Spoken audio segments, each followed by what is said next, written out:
Listen, no hashtags on this one. This one's a specific one. I was guided to not put hashtags. Normally I put like maybe 2 or 3. None on this one. This feels like a very small niche group of you who need this. Number 37 might be important to you before I get started. Ooh, full body chills. Oh God, already channeling. Jeez. Yo, that's crazy. As soon as I was saying that, I had to stop it because all these people started filing into the garage all at once, which I think is telling and kind of goes into what I was about to say, which is that I feel as though there's something happening in your life right now that could really benefit from privacy. Like, really benefit from that.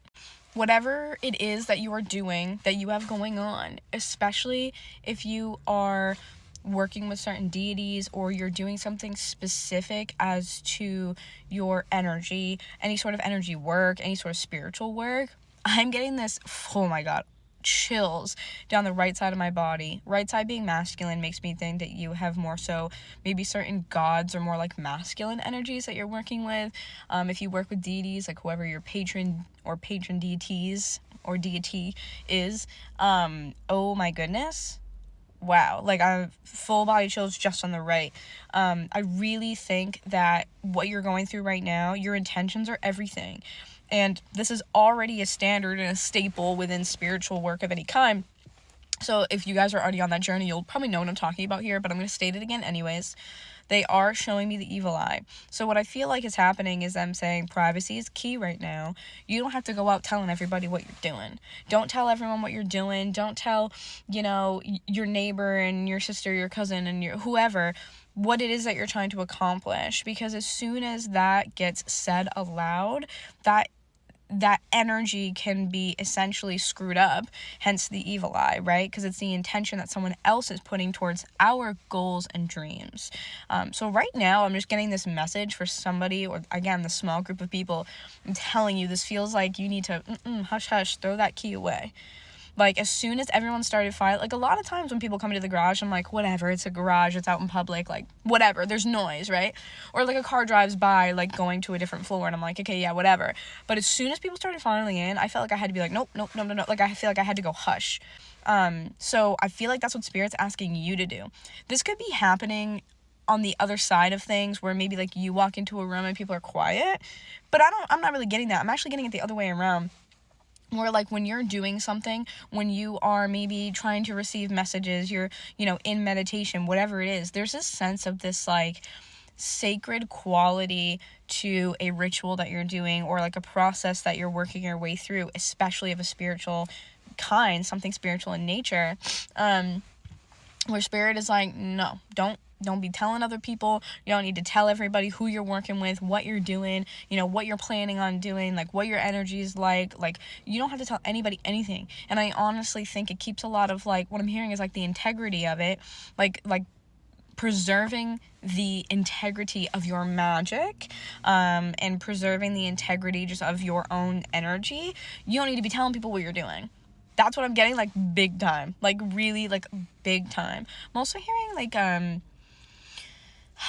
if in particular you work with deities and one of them is in, like, the Norse mythology realm, especially in regards to Odin. I am seeing Odin specifically because I'm seeing, like, a sacred tree.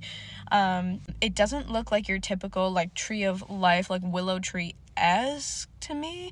It looks a little different, but I am hearing, like, sacred tree.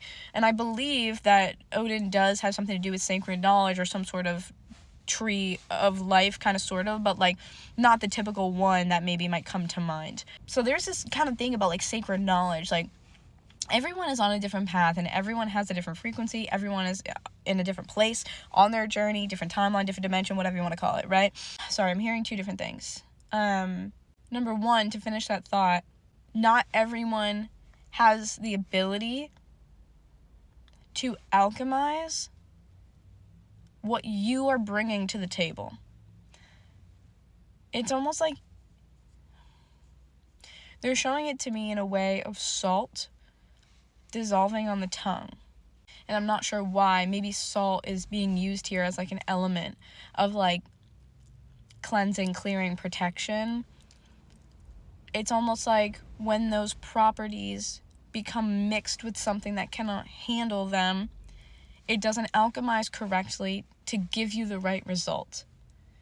Almost in a sense of too much salt makes something inedible, per se. You know what I mean? Or like salty sweet brings its own flavor versus salty with something else. Like, it's almost like there's something here to do with alchemy and salt as an element.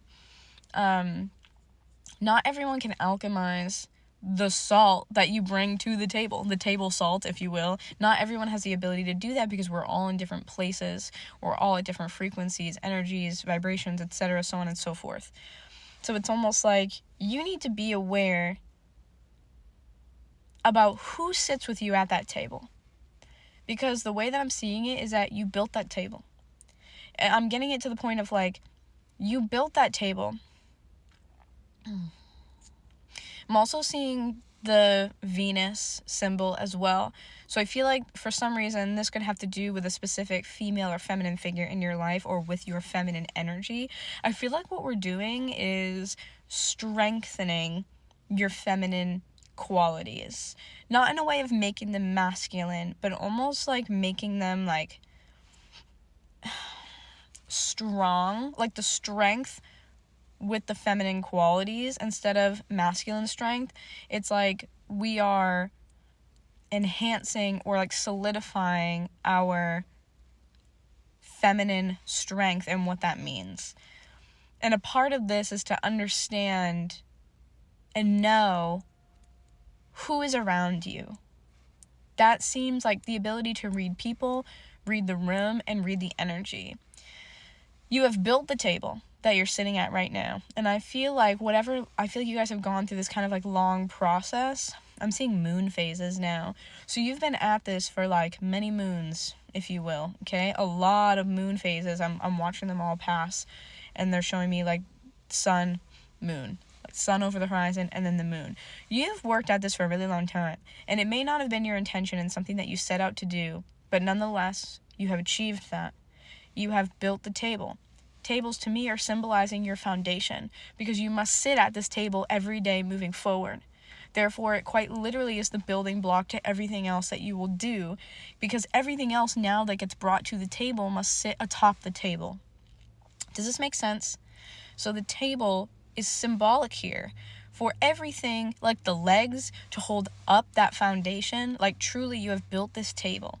And it's like, I had no place to sit, so I built myself one. Oh my God, wow, that hit in a way that I cannot describe. I had no place to sit, so I built myself one. So you need to be really discerning about who sits at that table with you. Because now what I'm seeing is this feminine figure sitting down and like pulling her chair in, like pulling your chair into the table, scooting like up to the table and like getting comfortable. It's almost this feeling of like, this is my table now. This is my table. Anyone who comes here has to know that this is my table. This is absolutely my table. This is really about strength, about preserving your magic, like I said, and there's a sense that things need to be very particular. The people that you bring to the table, almost like a BYOB or like bring your own food type of like a potluck situation. Like, everyone's bringing something to the table.